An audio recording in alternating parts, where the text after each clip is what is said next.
अस्सलाम वालेकुम, this is Sumaina Basit from ocean of knowledge. तो आज हम कर रहे हैं मैथड की एक्सरसाइज 10.1 का क्वेश्चन नंबर 3, जो कि है 3 lines pass through a common point.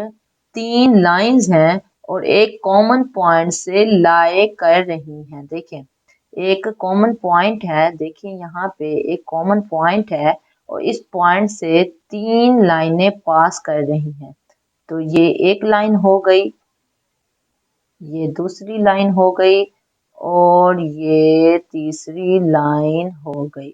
तो पहली लाइन को हम ए बी कह देते हैं, दूसरी लाइन को हम सी डी कह देते हैं और तीसरी लाइन को हम ई एफ कह देते हैं।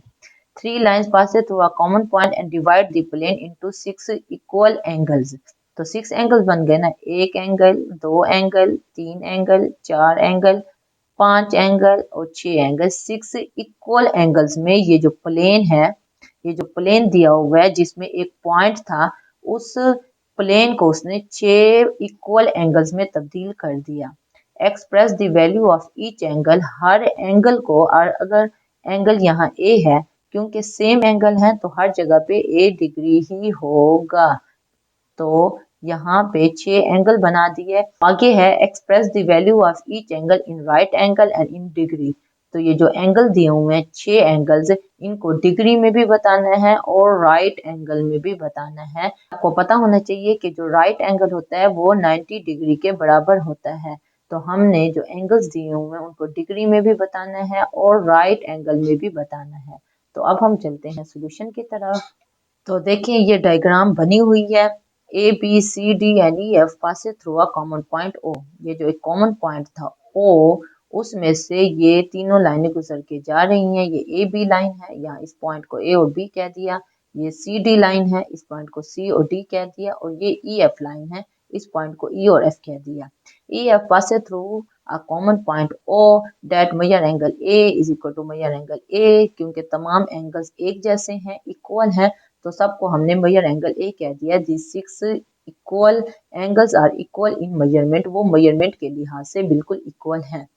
ये चीज हमें गिवन है। टू प्रूव, प्रूव क्या करना है, to find the degree measure of each angle. हर एंगल का हमने मेजर करना है डिग्री, कितनी डिग्री है। कैलकुलेशन, कैलकुलेशन अब क्या है, A B is a straight line. अब ए बी क्या है, एक स्ट्रेट लाइन है। Measure angle A O B 180 के बराबर है। ए ओ बी, एक जो स्ट्रेट लाइन होती है वो 180 के बराबर होती है, ये बात आप माइंड में रखें। एक लाइन है, उसका जो एंगल है यहाँ से लेके यहाँ तक, वो 180 डिग्री होता है एक लाइन का एंगल। तो ये बात आप माइंड में रखें। तो ए ओ बी एक स्ट्रेट लाइन है और measure angle A O B, देखें एंगल किसका बता रहा है, ओ का, ना ए का बता रहा है ना बी का, ओ का एंगल बता रहा है। यहाँ पे ओ का एंगल बता रहा है कि ए से चला और कहाँ तक पहुंचा, ओ से होते हुए बी तक पहुंचा। तो ये बीच वाले का ओ का एंगल बता रहा है कि यहाँ पे जो एंगल बन रहा है वो 180 डिग्री है, जो अभी मैंने आपको बताया है। आगे कह रहे हैं clear angle A O F. तो आप इस डायग्राम को ध्यान में रखें। ए ओ, यहाँ पे इस पॉइंट पे जो कॉमन पॉइंट है यहाँ पे ओ बन रहा है, ए ओ एफ। तो A O F plus major angle F O D, यानी कि मेजर एंगल एफ ओ, ये पॉइंट ओ और ये D, F O D plus major angle D O B, measure angle D O B, यानी कि यहाँ से लेके यहाँ तक जो पूरी लाइन होती है उसका जो एंगल होता है वो 180 डिग्री होता है। तो A O F, F O D, D O B, तो ये पूरा ये एंगल बन रहा है। तो ये किसके बराबर है, ये 180 डिग्री के बराबर है। तो ए ओ एफ यानी कि एंगल ओ जो है, ए ओ एफ, तो एंगल ओ जो है यहाँ पे ए डिग्री है, इसी तरह एफ ओ डी पे भी ए डिग्री है और डी ओ बी पे, डी ओ बी ओ पे एंगल जो है वो ए डिग्री है। तो ए डिग्री प्लस ए डिग्री प्लस ए डिग्री क्या होगा, यहाँ कोफिशिएंट 1 है, यहाँ भी 1 है, यहाँ भी 1 है, तो ये 3 ए डिग्री हो जाएगा इज इक्वल टू 180। तो ये 180 डिग्री अगर इस तरफ देखें ए ओ सी, तो सी ओ ई और ई ओ बी, जैसे ऊपर हमने किया है वैसे ही नीचे देखें तो ये भी क्या बनेगा, ये भी बनेगा 3 a degree is equal to 180 degree. देखिए नीचे भी तो एक स्ट्रेट लाइन है, नीचे भी तो एक स्ट्रेट लाइन है, तो यहाँ पे जो एंगल बनेगा वो भी तो 180 डिग्री बनेगा।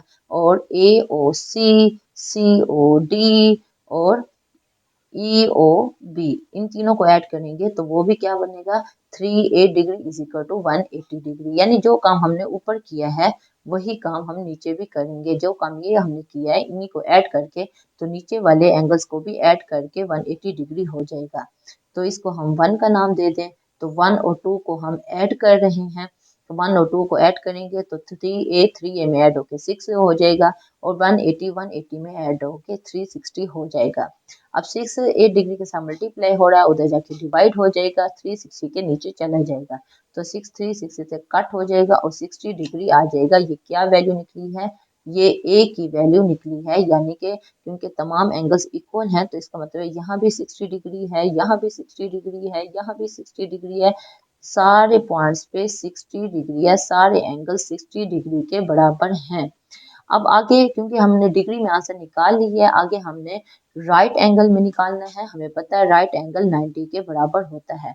Each angle is of 60 degree, we know that 90 degree किसके बराबर होता है, वो 1 राइट एंगल के बराबर होता है। 1 राइट एंगल 90 डिग्री के बराबर है, तो यही बात लिखी हुई है। तो अब हमने डिग्री को राइट एंगल में कन्वर्ट करना है, इसलिए 60 डिग्री जो है, डिग्री को राइट एंगल में कन्वर्ट करने के लिए 1/90 से मल्टीप्लाई करना होता है। 1/90 से मल्टीप्लाई करेंगे तो 60 डिवाइडेड बाय 90, 60 क्या है, डिग्री है, 90 क्या है, 1 राइट एंगल है, तो 60 को 90 में डिवाइड करेंगे तो हमारे पास राइट एंगल निकल आएगा। 60 और 90 को कट करने के बाद 2/3 राइट एंगल निकल आया।